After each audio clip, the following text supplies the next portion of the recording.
வணக்கம். இன்றைக்குள்ள நம்ம கிச்சனில் இன்றைக்கி நான் ரேஷன் கடைக்கு போனேன். பாமாயில் கிடச்சி அதை பாருங்கள். நான் கொஞ்சம் புளி, கொஞ்சம் உப்பு, கொஞ்சம் இஞ்சி அழகாக போட்டு நான் செய்ய பாருங்கள். இது கொஞ்ச நேரத்தில் இதாயிரும். அதுக்கப்புறம் நம்ம என்ன செய்யணும், இதை தனியாக எடுத்துட வேண்டியதான். இதை தெரியாமல் நம்ம என்ன செய்யும், பயன்படுத்தியதுனால தான் ரொம்ப இதை நீங்கள் செய்து பாருங்கள். நான் செய்தேன் பார்த்தீங்களா, இதே போல் நீங்களும் என்ன செய்யலாம், அழகாக செய்து பாருங்கள். உங்களுக்கு சரியாக கிடைக்கும். இங்கே ஒருக்கா கூட பாருங்கள், ஓடும்போது புளி எப்படி இருந்தது, இப்போ பாருங்கள் இப்படி கிடைக்கும், அழகாக இருக்கும். நீங்களும் இதே போல் செய்து என்ன செய்யலாம், இதை அழகாக பயன்படுத்தலாம். இங்கே பாருங்கள், நான் இப்போ எடுத்து உங்களுக்கு காட்டுக்காரேன். நான் இதை அப்படியே எடுத்துட்டா போதும், ஒரு இதாக இல்லை. இப்படியே எடுத்து வைக்கும்போது எந்த ஒரு பிரச்சனையும் இல்லாமல் இருக்குங்க. பார்த்துக்கோங்க, புளி இது பார்த்தீங்களா, அப்படி அழகாக பிரிஞ்சு அழகாக வரும்.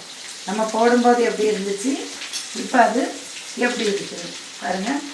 எல்லாம் பிரிஞ்சு இப்படி வரும்போது இங்கே பாருங்கள், ஒரு அந்த எண்ணெயை பாருங்கள். இந்த இதை அப்படியே எடுத்துட்டா போதும். இங்கே பார்த்தீங்களா, அழகாக அதில் உள்ள எல்லா இதையும் அப்படியே எடுக்கிறோம். நம்ம இது முடிச்சுங்க. பார்த்தீங்களா, அழகாக நம்ம இந்த இதெல்லாம் எடுக்கணும். நன்றி.